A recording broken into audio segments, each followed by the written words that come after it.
तर सायन पनवेल महामार्गावर देखील मोठी वाहतूक कोंडी झालेली आहे। लोकल सेवा ठप्प झाल्यामुळे रस्ते वाहतुकीचा पर्याय अनेक नागरिकांनी निवडलेला आहे। मात्र महामार्गावर देखील वाहतूक कोंडीचा सामना करावा लागतो आहे। सध्या रस्त्यांवर जागोजागी पाणीच पाणी भरलेलं आहे आणि यामुळे नागरिकांना पाण्यातून वाट काढत हा प्रवास करावा लागतोय। त्यामुळे ट्रॅफिक जाम देखील ठिकठिकाणी झालेला आहे।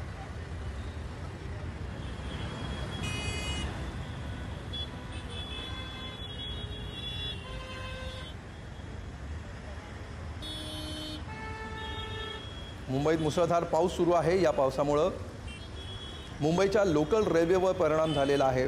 लोकल रेल्वे काही ठिकाणी ठप्प आहेत, तर अत्यंत धीम्या गतीने आणि कमी फ्रिक्वेन्सीने सध्या रेल्वे धावताना दिसतायत। यामुळे अनेकांनी स्वतःच्या गाडीने किंवा इतरांच्या गाडीने प्रवास करणं, रस्ते मार्गाने प्रवास करणं पसंत केलेलं आहे।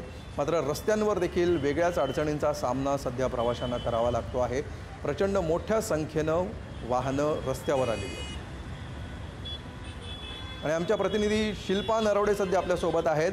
शिल्पा, सध्या सायन पनवेल महामार्गावर प्रचंड वाहतूक कोंडी व्हायला सुरुवात झाल्याचं दिसतं आहे। काय अपडेट्स आहेत, काय या क्षणी घडतंय?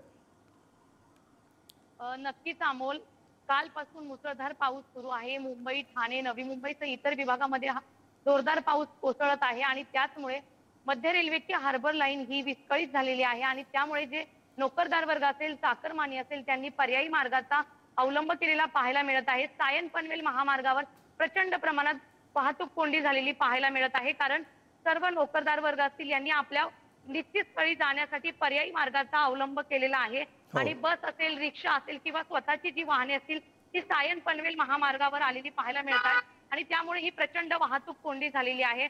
नागरिक रिक्षासह इतरही वाहनांचा वापर करत आहे। पर्यायी मार्गाचा वापर करताना प्रचंड वाहतूक कोंडी झाली असून आपला मार्ग निश्चित प्रचंड वाहतूक कोंडी झालेली आहे। शिल्पा, आम्ही पाहतो आहोत।